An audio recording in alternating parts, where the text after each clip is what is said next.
Eh dis donc, Jamy, je vois ce genre de rose partout en Île-de-France. Est-ce qu'on peut en faire du parfum?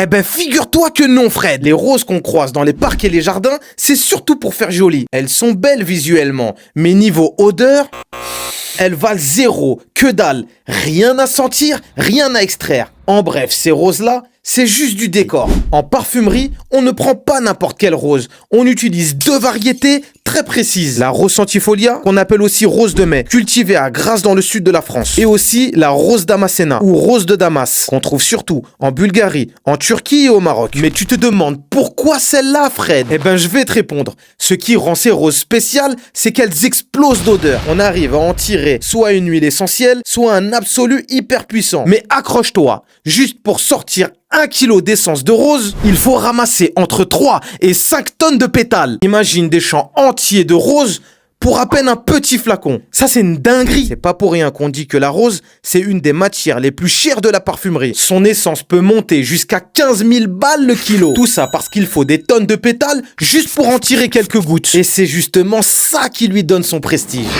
Ah, ok, je comprends mieux. Petite anecdote, déjà dans l'Antiquité, les Romains se baignaient carrément dans l'eau de rose. Et aujourd'hui encore, certaines créations mythiques, Comme par exemple le terre d'ivoire de Poétique Nomade. continuent de mettre cette fleur au centre du jeu. Donc pour conclure, Fred, non, la petite rose que tu as trouvée dans le 91 ne finira pas dans ton parfum. Mais sans la rose de Grasse ou de Damas, la parfumerie n'aurait pas ce petit côté romantique, puissant et intemporel. T'as capté? Bref, n'oublie pas de liker, de t'abonner et surtout, reste parfumé.